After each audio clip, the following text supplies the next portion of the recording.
जय जिनेन्द्र।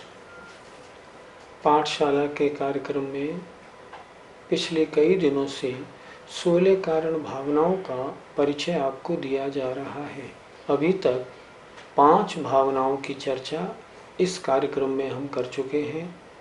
दर्शन विशुद्धि, विनय संपन्नता, शील वृत्तिशोनतिचार, अवीक्षण ज्ञानोपयोग और अवीक्षण संवेग की। आज हम छठी भावना की चर्चा करेंगे, शक्ति तस् त्याग। छठी भावना, आइए शुरू करते हैं। इसमें सबसे पहले आप बताइए कि शक्ति तस् त्याग भावना का स्वरूप क्या है।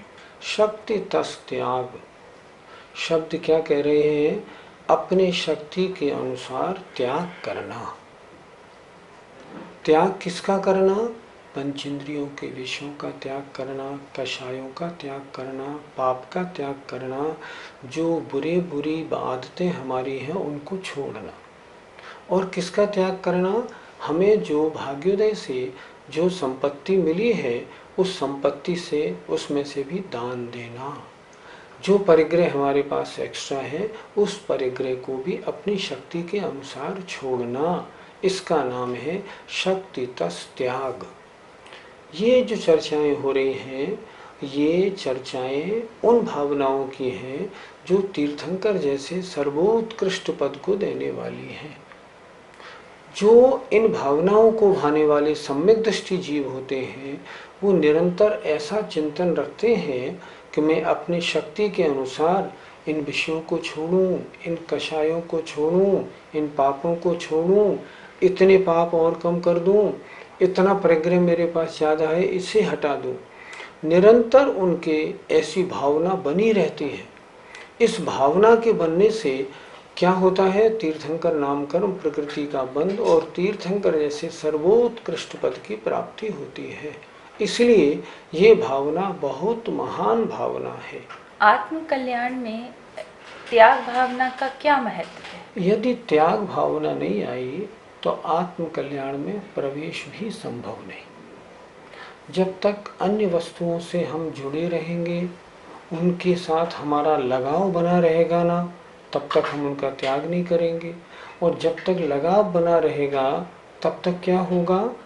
तब तक आत्म कल्याण प्रारंभ नहीं हो पाएगा। हम आज सुबह हमने पूजा 16 कारण की तो हमने क्या देख उसमें पढ़ा था? दान देय मन हर्ष विषेखे, इह भव यश पारो भव सुख देखे। जो दान देने पर, दान दे करके मन में हर्ष का अनुभव करते हैं, अर्थात जो बड़े मन से दान देते हैं वो क्या करते हैं? इह भव यश, इस पर्याय में उनको यश मिलता है। परभव सुख देखें, परभव उन्हें परभव अन्य भव में उनको सुख की प्राप्ति होती है। त्याग का तो बड़ा भारी महत्व है, क्योंकि वो जानता है तेरा है क्या। जब तेरा कुछ है ही नहीं तो इसमें राग कैसे करना। एक बार इंदौर के सर सेठ हुकुमचंद जी साहब, जिनके पास अरबों रुपए की संपत्ति थी, उनसे किसी ने प्रश्न किया, आपकी संपत्ति कितनी है? उन्होंने बताया, देखो अभी तक मैंने जीवन में 70-80 लाख रुपए का दान दिया है। वास्तव में वो ही संपत्ति मेरी है। जो संपत्ति मुझे छोड़ के जानी है, ये संपत्ति मेरी है कहाँ? इसलिए जो मैंने त्याग किया वो मेरा, जो छोड़ के जाना है वो जिसके लिए छोड़ के जाना है वो उसका। त्याग भावना का तो बड़ा महत्व है। अगर आत्म कल्याण करना हो और अगर ये त्याग भावना, पंचेंद्रियों के विषयों से दूर रहना, कषाय पापों को त्याग करना, ये न बने तो मुझे बताएं ध्यान कैसे लगेगा। द्रव्य संग्रह में एक गाथा बड़ी सुंदर आई है, माँ मुझे माँ रज्जय माँ दुस्सय इट्ठ लिट्ठ अट्ठेसु। क्या कह रहे हैं वो? संसार में जितने भी इष्ट और अनिष्ट पदार्थ हैं, इनमें माँ मुझे मोह मत करो, माँ रज्जय राग मत करो, माँ दुस्सय द्वेष मत करो। क्यों नहीं करो? क्यों? न ये मोह के योग्य हैं, मेरे है ही नहीं तो मोह कैसा। और राग द्वेष कैसा? नहीं, इनसे किसी से राग मत करो, संसार के किसी पदार्थ में। क्यों? थिर मिच्छय जय चित्तम विचित्त झाड़प सिद्धिये। तरह तरह के ध्यानों की सिद्धि के लिए अगर तुम अपने मन को स्थिर करना चाहते हो तो मन की स्थिरता कब बनेगी? जब समस्त सांसारिक विषयों से अपनी दूरी बना ली जाएगी तब, अर्थात त्याग कर दिया जाएगा तब। अगर नहीं किया जाएगा, उसमें लगाव, उसमें मौत परिणाम बना रहेगा, तो आत्म कल्याण का प्रारंभ ही नहीं हो पाएगा। इसलिए आत्म कल्याण के प्रसंग में इस त्याग भावना का बहुत महत्व है। तो ये बताइए कि हमें फिर किस किस वस्तुओं का त्याग करना चाहिए? सबसे पहले तो जो सारी पापों का बाप है मिथ्यात्व, पहले तो उसका त्याग करें। अर्थात सच्चे देव शास्त्र गुरु के अलावा अन्य किसी देव शास्त्र गुरु की पूजा अर्चना वंदना का बिल्कुल त्याग कर लें। 7 तत्व 9 पदार्थ के ऊपर पक्का श्रद्धान बना ले। पहले तो मिथ्यात्व का त्याग करें। मिथ्यात्व के बाद अपने पास जो परिग्रह है, जो संपत्ति है, ये संपत्ति में से कितनी संपत्ति से मेरा काम चल जाएगा उतनी संपत्ति रखे, शेष का त्याग कर दे। अगर संपत्ति थोड़ी हो, मान लो मेरे पास 10 लाख रुपए हैं, तो 10 लाख रुपए तो मेरे जीवन को बहुत जरूरी है, फिर मैं क्या त्याग करूं? फिर ये नियम ले ले कि बस 50 लाख हो जाएंगे, फिर मैं नहीं कमाऊंगा। अपनी इच्छाओं को तो कंट्रोल तो करे, तो इतना त्याग करे, बस 50 लाख से ज़्यादा की मुझे वांछा नहीं है, इतना त्याग करे। और ज़्यादा हो तो ज़्यादा में से ज़्यादा को अपने पास से हटा के जो आवश्यक है उसे अपने पास रख ले, शेष सारी को अपने पास से हटा दे। अगर इतना करेगा तो बहुत अच्छा होगा। और किसका त्याग करे? कषायों का त्याग करे। मेरी किस कषाय की तीव्रता है, मैं कौन सा पाप ज़्यादा करता हूँ, मैं किस पाप में बड़ा लगा हुआ हूँ, किन विषयों के भोगने में मेरी लालसा बहुत है, मैं उनका त्याग करूँ। मुझे जिन चीज़ों का शौक है, ये शौक त्याग की तीव्रता से होता है, इन सबको मैं हटाऊँ। कहते हैं त्याग किस वस्तु का करें? जिससे सबसे ज़्यादा लगाव हो। थाली में 4 कटोरियाँ आई, 4 कटोरी में एक चीज़ मान लो खीर है और वो मुझे सबसे ज़्यादा प्रिय है। अगर त्याग करना है ना तो खीर का त्याग करो। इससे क्या होगा? इससे इंद्रियां वश में रहेंगी, आत्म कल्याण की ओर अग्रसरता होगी। कैसे? जिससे विशेष राग है ना, वो राग वाली वस्तु हट जाएगी तो कम राग रह जाएगा। राग की कमी होने से आहार में विशेष गृद्धता नहीं बनेगी। इसलिए हम किसका त्याग करें? हम पहले मिथ्यात्व का त्याग करें, कषायों का त्याग करें, पाप का त्याग करें, अपनी बुरी आदतों का त्याग करें। जो गुटखा खाते हैं वो गुटखा छोड़ें, जिन्हें पान मसाला अगर सिगरेट की आदत हो तो उसको छोड़ें, जो प्याज लहसुन खाते हैं वो उसका त्याग करें, जमीकंद अगर खाते हैं तो उसका त्याग करें। मैं तो ये कहता हूँ अनंत चतुर्दशी के दिन वर्ष में एक बार भी हम अपने अच्छे बुरे कार्यों का आंकड़ा देख लिया करें और अपनी चीज़ में से, अपने दैनिक कार्यों में से 2-4 वस्तु हटाते चलें, तो एक दिन वो आएगा जब हमारा जीवन बहुत साफ सुथरा हो जाएगा। इसलिए त्याग भाव का आत्म कल्याण के साथ बहुत संबंध है। त्याग और दान में क्या अंतर है? शक्ति तस त्याग और दान 2 चीज़ें। त्याग उसे कहते हैं जो वस्तु पूरी छोड़ दी जाती है। दान उसे कहते हैं कुछ रख के कुछ छोड़ा जाता है। हमारे पास 50 लाख रुपए हैं, हमने 25,000 रुपये दान में दिए, ये दान। और किसी ने घर परिवार सारा छोड़ दिया और दीक्षा ले ली, ये हुआ त्याग। त्याग में वस्तु पूरी छोड़ी जाती है और दान में वस्तु का अंश छोड़ा जाता है। त्याग ये मुनिगण करते हैं, ये आरिका छुल्लक एलक आदि बड़े बड़े महाराज करते हैं। दान गृहस्थ देता है जो गृहस्थी में रह रहा है। मैं अपनी वस्तुओं में से इतनी वस्तु को छोड़ता हूँ, इसका नाम है दान। ये बताइए कि दान कितने प्रकार का होता है? दान 4 प्रकार का होता है। हम में से बहुत से लोग जानते भी हैं। आहार दान, औषधि दान, ज्ञान दान और अभय दान। 3 प्रकार के पात्रों को, अर्थात उत्तम, मध्यम और जघन्य पात्रों को आहार देना। कैसा आहार? शुद्ध आहार, प्राशुक आहार प्रदान करना, इसका नाम है आहार दान। जो पात्र हैं 3 प्रकार के, उनको आत्म कल्याण के लिए, ज्ञानार्जन करने के लिए योग शास्त्र दान में देना। महाराज आप इसे पढ़िए, बड़ा सुंदर नया ग्रंथ निकला है ये ज्ञान दान। तीसरा औषधि दान।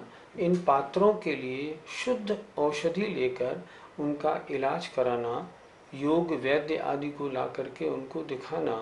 अगर कोई बीमारी हो गई है तो उसके लिए उपचार आदि कराना, ये होता है औषधि दान। और अभय दान, साधु या पात्रों के रहने के लिए क्षेत्रों पर धर्मशालाएं, संतशालाएं आदि बनवाना, उनकी और सब व्यवस्था अनुकूलता प्रदान करना ताकि उनकी साधना अच्छी हो सके, ये होता है अभय दान। 4 प्रकार का दान होता है। आपने जो अभी 4 प्रकार के दान बताए, उनमें से सर्वश्रेष्ठ दान कौन सा है? हमने साधु को आहार दिया, कितने समय चला? 24 घंटे। क्षुधा की प्रबलता फिर हो गई। हमने उपचार किया, बीमारी ठीक हो गई, साधु ठीक हो गए। ठहरने के लिए धर्मशाला, संतशाला बनवाई, कोई आया ठहरा और चला गया। मतलब ये 3 दान इसी भव में कार्यकारी होते हैं और कुछ समय के लिए कार्यकारी होते हैं। लेकिन अगर हमने किसी को ज्ञान दिया है तो वो ज्ञान तो उसको जन्म जन्म तक साथ देता है और उसके कल्याण में कारण बनता है। आचार्यों ने लिखा है, ज्ञान के समान अन्य दान है ही नहीं। तो हमें क्या करना चाहिए? सर्वप्रथम ज्ञान दान पर सबसे ज्यादा जोर देना चाहिए।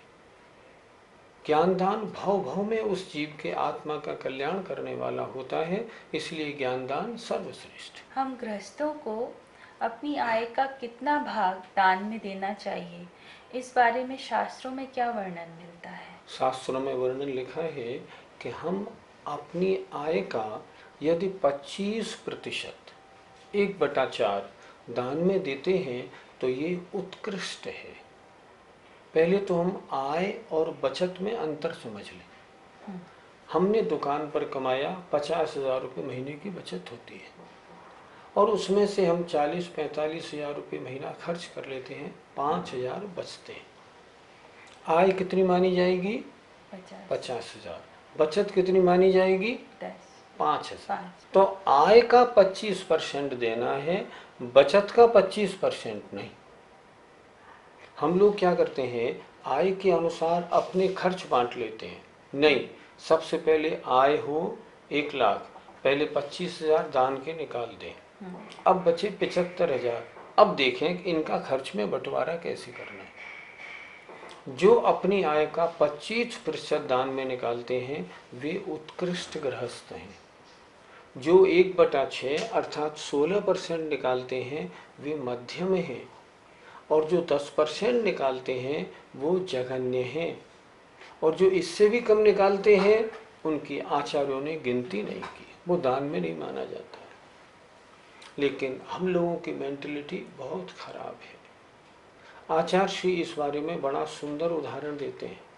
वो कहते हैं, बेटी की शादी हो जाए, शादी होनी हो, मकान बनवाना हो, भाजी बांटनी हो, मौज मस्ती में खर्च करने हो, तो हम कैसे खर्च करते हैं? लोटा भर के डालते हैं, लोटा भर भर के डालते हैं। और जब दान देने का प्रसंग आता है तब हम कैसे खर्च करते हैं? जैसे वो ड्रॉपर होता है ना, टक टक एक एक बूंद टपकती है।